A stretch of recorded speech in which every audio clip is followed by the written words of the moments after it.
Good morning বন্ধুরা। আজকে শিবরাত্রি, তো শিবরাত্রির জন্য সবাইকে শুভকামনা থাকলো। কে কে শিবের মাথায় জল ঢালবে বলবে কমেন্টে। আর আমি তো ব্রত রেখেছি, আমার মেয়েও রেখেছে। কিছুক্ষণ পরে যাব, এখন যাব না, এখন প্রচুর ভিড়, তো পরে যাব, একটু ভিড়টা কমুক। আর আজকে তো ভিড় কমবে না, আজকে তো সারাদিনই আছে, কালকে 8:30 অবধি আছে। তো আজকেই সবাই পুজো করবে, আমরাও আজকে করে নেব। তো তোমরা কমেন্টে বলবে কে কে উপাস রেখেছো আর কে কে শিবের মাথায় জল ঢাললে। আর আমরা তো এখানে পাশেই মন্দির আছে, শিব মন্দির, এখানেই যাব। তো সবাইকে শুভকামনা, সবাইকে যেন বললে না শুভ শম্ভু সবাইকে ভালো রাখে, সুস্থ রাখে, সুখে সমৃদ্ধিতে ভরে দেয়, এটাই চাওয়ার। তো ঠিক আছে, এখন একটু তৈরি হবো, তো এই মন্দিরে যাব মেয়ে আর আমি। তো দেখা হচ্ছে পরে তোমাদের সঙ্গে। এই যে আমরা মন্দিরে চলে আসলাম, মেয়ে আর আমি। সকালবেলা তো আসিনি, অনেক ভিড় থাকে সকালবেলা, সেই জন্য আসিনি। তো একটু দুপুর সময় আসলাম। তো দেখো তবুও ভিড় কম নয়, সবাই আসছে যাচ্ছে, পুজো দিয়ে চলে যাচ্ছে, ওই জন্য একটু হালকা আছে। তো ভালোই ভিড় আছে এখনও। তো আগে তো সিস্টেমটা এরকম ছিল কি, সবাই ঢুকতো, দরজাটা খোলা থাকতো, সবাই ঢুকতো, আর হুড়োপাড়ি করে পুজো ঠিকমতো দেওয়া যেত না। এবার একটু সিস্টেমটা খুব ভালো করেছে। একটা ছেলে আছে, ও কি করছে, ওই গ্রিলটা লাগিয়ে দিচ্ছে, 2-3 জন করে ভিতরে ঢুকিয়ে গ্রিলটা লাগিয়ে দিচ্ছে, 2-3 জন সুস্থ মতো পূজা দিয়ে, তারপরে ওই পাশ দিয়ে পিছনে আরও দরজা আছে, ওই পাশ দিয়ে বেরিয়ে যাচ্ছি, আর আবার ঢুকাচ্ছে। এবার সিস্টেমটা খুবই ভালো করেছে। তো এখানে একটা কুয়ো আছে দেখো, তো কুয়োতে তো জল নিতে হয়, হাত পা ধোয়ার জন্য কুয়ো। আর এখানে নন্দী মহারাজ দাঁড়িয়ে আছে, নন্দী মহারাজ তো থাকবেই, শিব মন্দির বলে কথা। আর এই অনেক দিনের মন্দির এটা। এখানে এই যে কুয়ো, এই কুয়োতে এভাবে জল তোলা এখানে আসলেই হয়, তাছাড়া তো ট্যাপের জল। এগুলো তো গ্রামে গঞ্জে এখনও আছে, কিন্তু আগে তুলেছি, আমি জানি তুলতে। তো এই মন্দিরে এরকম কুয়ো ভালোই লাগে জল তুলতে, বেশ মজা লাগে। আর জলটা কখনো কখনো উপরেই থাকে, আর কখনো আবার এত নিচে যায় যে তুলতে হাত ব্যথা হয়ে যায়, এরকমও হয়। তো এখানে জল টল নিলাম পুজোর জন্য, পা ধুয়ে আসলাম, চলে আসলাম। তো সবাই এখানে জল নেয়, যারা যারা জল, গঙ্গা জল নিয়ে আসছি আমরা, গঙ্গা জল, দুধ, দই, ওগুলো সবই নিয়ে আসছি, কিন্তু জলও তো লাগবে, তো জলটা তুলে নিলাম। তো ওই দিদি বললো যে আবার একটু জল দিতে, ওকেও দিলাম, তারপরে পুজো দিব। তো মেয়ে পাশে দাঁড়িয়ে আছে, ওকেও পা ধুয়ে দিলাম, আমি পা ধুলাম। তা এখন পুজো দিতে যাব।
टमाटर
ভালো হয়েছে করা নেই।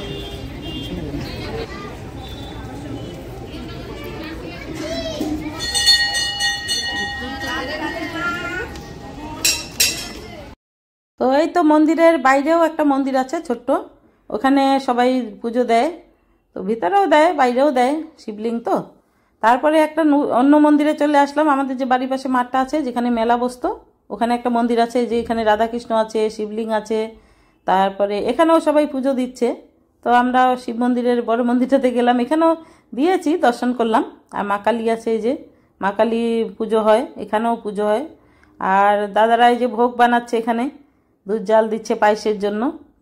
তো পায়েস বানাবে, এখানে ভোগ দেয়, খিচুড়ি ভোগ দেয়, পায়েস লুচি এগুলো দেয়। তো পায়েসের জন্য দুধ জাল দিচ্ছে। আর ওই যে কাকিমাটা লুচি বেলে রাখছে, নিয়ে আসলো, দেখাচ্ছে আবার। তো এখানে লুচি, পায়েস আর খিচুড়ি ভোগ দেয়।